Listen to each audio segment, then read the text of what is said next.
Welcome back, Bison Nation, to your weekly broadcast. Your host, Vinny Anderson, and co-host, Zhi Wei. Today we will be talking about student cost increasing on campus. We will also talk about the Baltimore Bridge burning and crashing, and also the women's NDSU basketball team moving on in the WNIT. So stay tuned.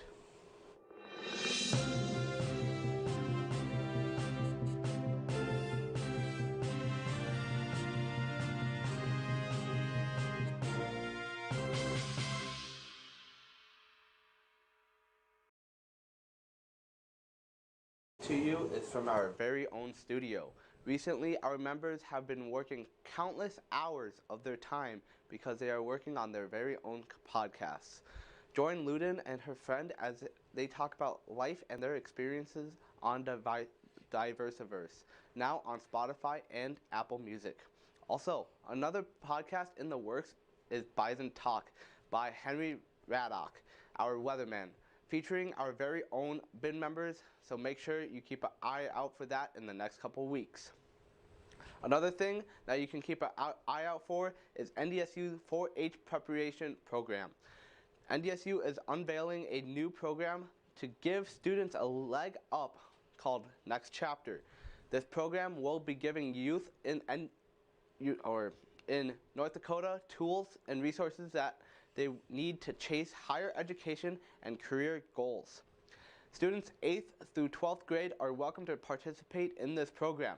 NDSU Administration Office and NDSU Extension 4-H is working on this youth development program, and there's already 100 students participating. This is a big step into our commitment to support the educational aspirations and career of readiness in North Dakota. This quote came from Lee Ann, an assistant director of 4-H at NDSU. Now, heads up, students, because your housing and food rate will be increasing next year. The increase is a result of the State of Board of Higher Education Budget and Finance Committee meeting that was held on March 13th. Now, this increase will include tuition, mandatory fees, housing, and food next semester. This increase won't be only for NDSU, but all colleges around the state. Leading the colleges in the increase is North Dakota State College of Science with a whopping 4.3%. NDSU is going to see an increase to 2% next year, and with the lowest at only 1.6% is UND. So if you're a current student or incoming freshman, just be aware of the increase of price. Good news though, as we head over to West Fargo, as West Fargo City and school district officials have been meeting with Epic Company. Epic proposed of expanding the light with amenities such as a 500-spot parking ramp, hotels, venue space, and housing, with an additional hockey facility. Why are they doing this, you might ask? It's because the West Fargo district, who owns this, does not have any way to generate tax money at this time. So, in efforts to do so, West Fargo and West Fargo School District formed a joint power back in 2022. Now, with this proposal, it would be able to do that and help those in West Fargo sports arena. Now, moving on to a national breaking news. A freighter ship crashed into the Scotch Key Bridge in Baltimore, Maryland. It has been said that the reported death toll is still in progress, but also also there's more information from the National Transportation Safety Board is currently investigating the incident. As of right now, it has been stated that like this is a total accident. It has nothing to do with any terrorist attack. There was no intentional reasoning for this incident. So so the mayor of Baltimore has declared a state of emergency, and has announced the development of the city's emergency operation plans to recover, to also be there for the families of the tragedies. In another news occurred this week, on March 22nd in Moscow, Russia, at least 137 people died and at least 60 people were left in critical condition when 4 gunmen attacked and shot up in Crocus City Hall in Moscow. This happened during a rock band concert. The gunmen were arrested and taken to the authorities 20 minutes after when they first started firing. On March 25th, the 4 gunmen were sent to trial and were charged with terrorism. They were shown to have been beaten up with black eyes, and one of the suspect was even in a wheelchair, barely responding. They claim to be part of the Islamic State group, or IS as it is known. And the Islamic State group claimed full responsibility and have even posted the mass shooting. As of right now, Russia is in a state of mourning, and thoughts and prayers go out to the family and the country. Now, coming back to the U.S., but also another national news. Coming out of Jacksonville, Florida, as a former Jacksonville Jaguar employee was sentenced to 220 years in prison. What charges could you have over 2 centuries in prison? Well, charges of producing, receiving, and sending CSAM, and continue doing that as a registered sex offender, violating the Sex Offender Registration and Notification Act, sending unauthorized damaging commands to a protected computer, and also possessing a firearm as a convicted felon. Samuel Arthur Thompson will be facing nearly 3 lifetimes of prison time, and he was found guilty November 17th, 2023. This verdict was just handed down yesterday. Turning over to NDSU Sports with our great sports anchor, Logan Gutenberg, as he will be giving you highlights and sports reports here to come, including the men taking their first place in their invitational and the women's basketball team moving on to the WNIT. So stay tuned. His dream was to open up a Nepali restaurant, to bring Fargo a Nepali restaurant.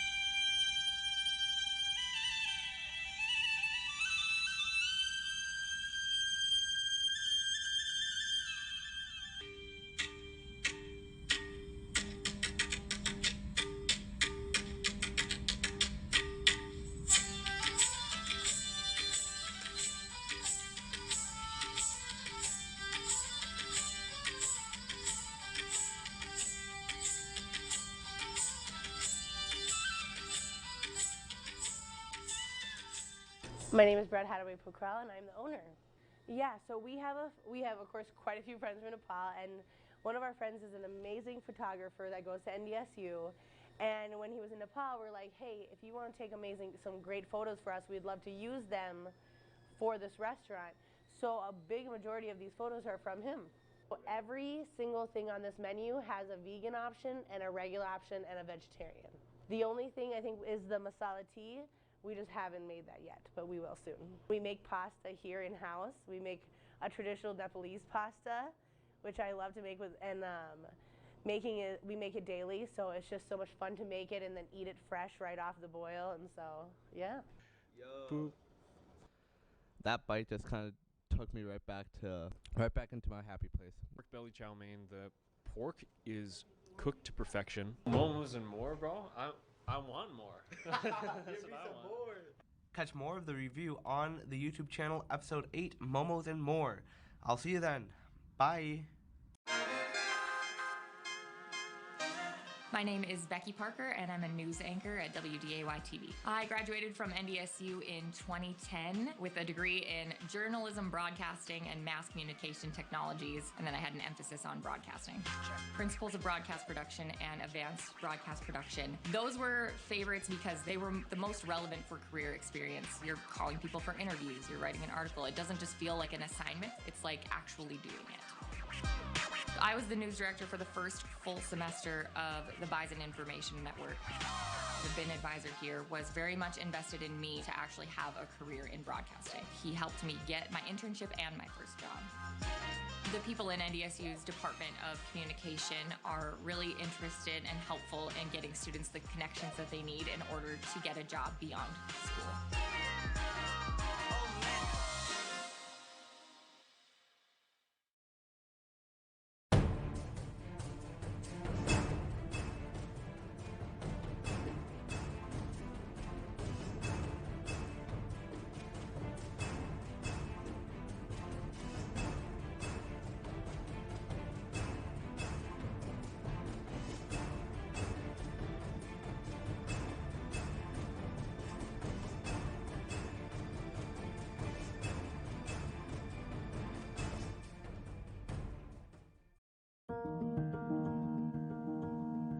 No kid deserves to go hungry, but try as they might, not every family can afford to put food on the table every day.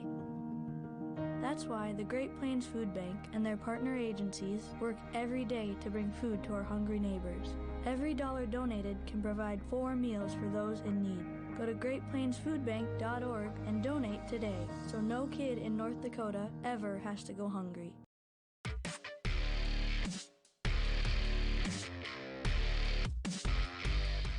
Welcome back in Bison Nation. It is finally late March, which means it's officially the greatest time to be a Bison or to be a sports fan as general. My name is Logan, and tonight I will be taking you on a whirlwind trip around all the action from this past weekend from the greatest tournament in sports. Now, the tournament always has to kick off somewhere, and Michigan State and Mississippi State did the honors for us. It was all Spartans, though, as Michigan State pulled out to a fast lead and never looked back, winning by 18. And Duquesne was ready to play spoiler against BYU. The Dukes determined for one last hurrah for their retiring coach, and they held on and completed the upset over the 6-seeded Cougars. Next was our first 3-14 game as Creighton came out wobbly against Akron, but managed to get it together in the second half and coast to a win. Now, every basketball fan knows the Long Beach State story by now, where the coach was already fired but made the tourney. However, stories don't win games, as Arizona put a quick end to that underdog story. And nothing to see in the next game as the Tar Heels took care of business, coasting by Wagner to the tune of a 28-point beatdown. It was then time for an upset favorite game as Morehead State looked to knock off Illinois, but the Whispers stayed just that, and the Fighting Illini turned it on in the second half to win by 16. Next was a strong matchup in South Carolina versus Oregon as both teams battled back and forth throughout the first half, but it was all Ducks after halftime as Oregon steamrolled South Carolina en route to an 87-73 win. Then it was Dayton versus Nevada in what should have been a close contest, but Nevada scorched Dayton early. However, the Flyers pulled off a 17-point comeback late in the second half to somehow advance and send Nevada packing. After such exciting games, it's easy to forget that Texas and Colorado State also took place on the first day, but the Longhorns deserve all the credit for a defensive shutdown, which included surrendering only 11 to the Rams in the first half. And our next game now showed us what March is all about as Oakland stunned Kentucky and the world. Jack Golke rose to the occasion, draining 10 threes in an unstoppable effort as 14-seed Oakland shocked 3-seed Kentucky 80-76. Now, after one blue blood fell, many were afraid Gonzaga might be the next, but the Bulldogs were not fazed, stomping McNeese 86-65 on the backs of a scoring clinic in the first half. Now, after 3 straight years of the 15-seed getting the better of the 2-seed, Iowa State knew they could not take it easy as they came out firing from the tip-off. It was all Cyclones as Iowa State took down South Dakota State 82-65 to win in comfortable fashion. And Tennessee was also faced with this problem as they played a St. Peter's team that was only 2 years removed from a Cinderella run that took them all the way to the Elite Eight. But the past is a past, and the Volunteers embarrassed the Peacocks 83-49. And our third and final 6-11 matchup for the day pitted Texas Tech against NC State. And once again, it was the 11 getting the win, as the Wolfpack secured the win late over the Red Raiders, 80-67. Drake and Washington State followed up those games with some tension and excitement of their own, as the Bulldogs committed costly back-to-back turnovers late to give the Cougars the win, 66-61 in an edge-of-your-seat fashion. And last but definitely not least for the first day was Kansas versus Samford. Now, there were some rumblings about a Jayhawks upset, and those rumblings showed throughout as Samford kept up. However, the refs got involved late in an ugly way, calling a highly questionable foul on a chase-down block, gifting the Jayhawks the win and allowing Kansas to escape being the second biggest upset on the first day. 3-seeded Baylor opened up day 2 against Colgate in easy fashion, cruising to a 92-67 win after jumping ahead by 20 at the half and never looking back. Next was Northwestern versus FAU, a game that had many brackets divided, Vinny and mine included, and rightfully so, as the back and forth led to overtime before Northwestern pulled ahead, outscoring FAU 19-7 and sitting last year's Final Four squad, packing in the first round. Up next was last year's runner-up as San Diego State faced UAB, and the Blazers had upset potential written all over them and almost got it done, but they fell short as San Diego State held on to win 69-65. Now Marquette closed out the early 4 games with a blowout as they hammered Western Kentucky in convincing fashion, winning 87-69 after falling behind 7 going into the half. Then it was time for a popular upset pick as New Mexico faced Clemson. Vinny himself had New Mexico going to the Elite 8, but was not to be as Clemson spoiled New Mexico's and Vinny's dreams with a 77-56 stomping. In our first of 3 one-seed games for the day, UConn handled business, sending a Stetson program that finally made the tournament packing quickly with a 91-52 win, where frankly it was never a contest. Now up next was an afterthought matchup in Colorado and Florida, but everyone was switching their TV to it because before long, both teams surpassed 100 in an absolute shootout. KJ Simpson clinched it for the Buffaloes late as his last-second jumper rattled in to move Colorado on to the next round. Then it was Yale versus Auburn, who I myself had going a long ways. But the Ivy League squad had different plans as Yale completed the upset with a chaotic final few minutes, stealing the win 78-76. Moving south, we got to see 2 big programs in Texas A&M and Nebraska square off, with the former getting the better of the latter as A&M would cruise to a 15-point victory over the Cornhuskers. Then it was back to the Blue Bloods as Duke hosted a Vermont team hoping to play spoiler. It was close to the half, but the Blue Devils did what they do best, winning games in March as they pull ahead to finish with a 64-47 win at the buzzer. Finally, it was time to see if Purdue's loss to 16 seed last year was a fluke or the norm as they squared off against Grambling State, and the Boilermakers looked fresh and sharp, erasing any doubts as they strolled to a 78-50 win over Grambling, breaking up their 3-year streak of losing to a double-digit seed.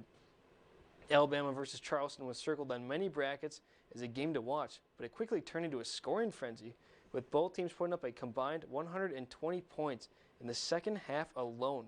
But when the dust settled, it was the Crimson Tide who were victorious with a 109-96 win.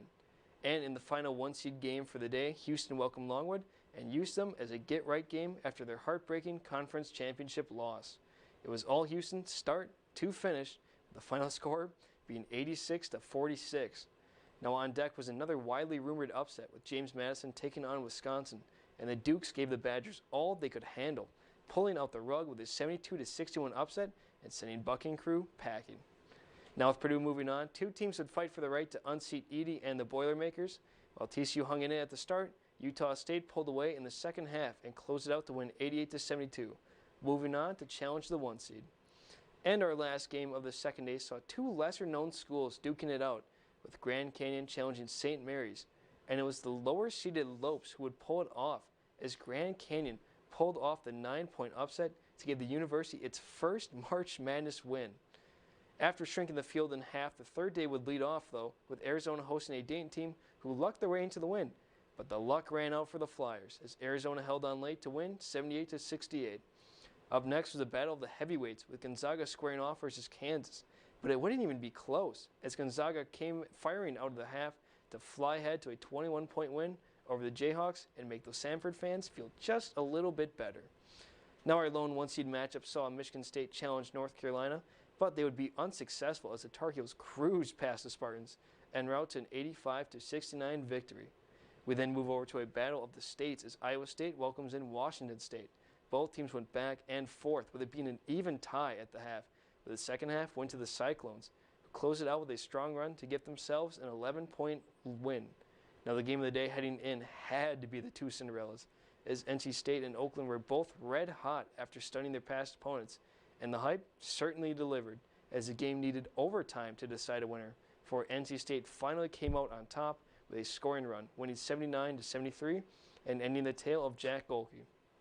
Now, after the OT thriller, we got another nail-biter as Texas and Tennessee went down to the buzzer before the Volunteers were able to secure the win 62-58. And then we returned to the Duquesne story, which was facing a tall hurdle as number 3 Illinois stood in the way. And the feel-good story faces its end, sadly, as the Dukes fell 63-89 to the Fighting Illini. And our final game for Day 3 exceeded expectations, as Creighton and Oregon were locked in a dogfight. It would not take only one overtime, but two, before the Blue Jays and their depth finally went out over a battered and beaten Oregon team, clinching an 86-73 win. And moving on to Day 4, the latter half of the second round pitted number 10 Colorado against number 2 Marquette, and what should have been a comfortable Marquette win turned quickly into a nail-biter. Yet the Golden Eagles were able to stay alive, barely escaping with a 4-point win. Next in the rotation was Purdue versus the World being Utah State this time around. And the Boilermakers would once again silence the doubters with a huge statement win as they triumphed 106-67 over Utah State. Now after the beatdown, it looked like we might get another as Duke hosted James Madison. And it was just that, with the Blue Devils scorching the Dukes 93-55. We then got our closest matchup of the day so far, with number 6 Clemson facing number 3 Baylor. And in a small upset, it would be the Tigers over the Bears, with Clemson sneaking away with a 72-64 dub. And it was finally time for another Cinderella team to hit the court as Grand Canyon matched up against Alabama. But this Cinderella would not make it to the ball, as Grand Canyon fell 72-61 to the Crimson Tide. It was in time for the second of 3 one-seed games as UConn hosted Northwestern, and the defending champs got it done thanks largely to a 22-point first-half lead as they raced off into the sunset with a 75-58 victory. And following it up was the final one-seed matchup between Houston and Texas A&M. But going into the final minutes, it was tense as both teams were knotted up and would eventually need overtime to decide it. Now, after a few scary minutes, Houston rose above and pulled off a 100-95 win in what was a much closer game than expected. And finally, our last game from the crazy 4-day stretch placed San Diego State in the way of Yale's underdog run. But unlike the last game, this one was not even close, with San Diego State sprinting out to a 24-point lead at half, and when it was all said and done, Yale was sent packing off the heels of an 85-57 beatdown. And that, Bison Nation, finally concludes your March Madness in just 10 minutes. Now, even though the Bison might not be a part of the madness, the women's team still received an invite to the NIT tournament, and their first opponent would be a Montana Grizz team that held a nearly identical record to the Bison. Thankfully, the Bison had home court advantage, and determined to make the most of it, they took the lead early and battled throughout the first half, holding a slim lead of 5 going into the locker rooms. Now, while many in the stands were worried, the Bison closed out strong thanks to some great free throw shooting and limiting Montana to only 20% from the field in the fourth quarter.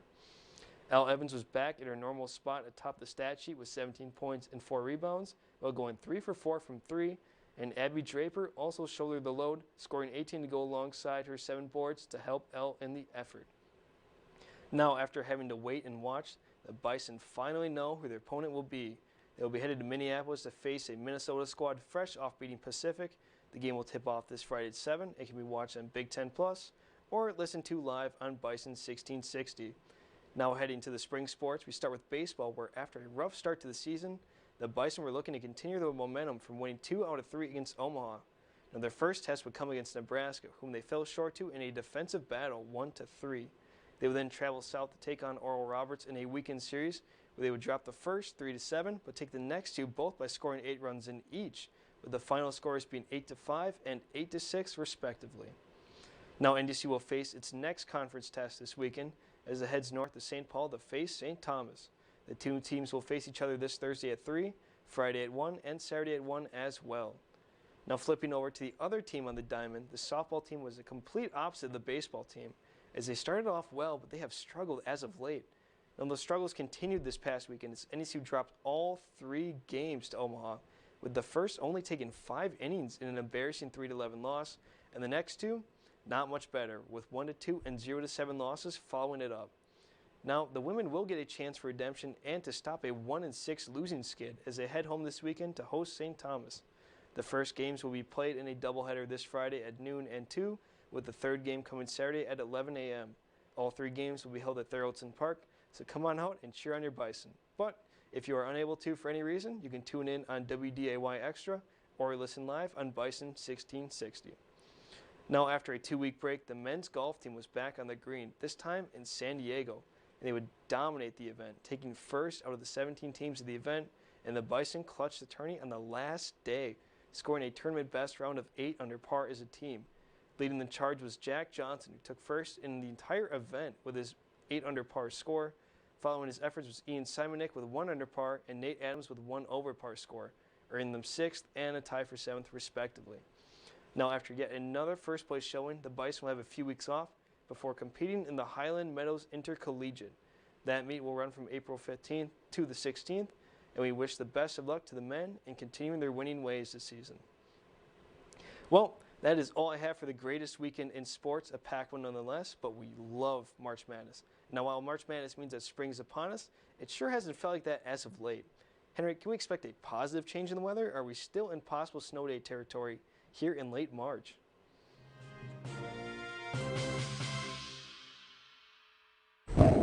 Good evening, NDSU. I am Henry Raddock, your weatherman, reporting to you live from the desk. Right now it is overcast, Temperature of 28 degrees Fahrenheit with a dew point of 14 degrees Fahrenheit. Humidity at 49% with winds coming from the north at 9 miles an hour. Hour by hour, right now it is around overcast with 27 degrees. Partly cloudy at 9 p.m. going to mostly clear at 3 to 6 a.m. being mostly cloudy. Temperatures going down from there. Moving to our sky cast, sunrise was at 7:24 a.m., sunset was at 7:43 p.m., leaving us with a total sunlight of 12 hours and 19 minutes. And our moon cast, we had a waxing gibbous right now, March 16th, we had our first quarter, and March 25th, we are expecting our full moon for the month. Today's almanac. Today we had temps of high of 31, a low of 17. Average temps on this day in the past were a high of 43 and a low of 24. Record temps were a high of 78 in 1946 and a low of -7 in 1964, but a little bit of a flip-flop. Moving to my 7-day forecast, Thursday, Friday, Saturday, Sunday for your Easter break is going to be pretty cool. 30s on Thursday and Friday with lows in 12 and 24 respectively. Tomorrow we're expecting some partly cloudy skies, and on Friday we're expecting a bit of snow off and on. Saturday and Sunday, 26 and 22, cooling up a lot more. With the lows being 20 and 12 respectively, but we're expecting some sun and mostly cloudy skies. Moving to our Monday, Tuesday, Wednesday, 22, 24, and 33, so it's to warm up by Wednesday of next week. And on Tuesday, we're expecting that low of -1, but otherwise it's 7 and 12 in those double and single digits. Thankfully, again, lots of sun. We're expecting mostly cloudy skies to partly cloudy skies on Tuesday. Anyway, that's all I have for weather for you today. Have a great day, Bison Nation. Roll herd, and remember to stay safe, drive safe, and enjoy your Easter break. Thank you so much.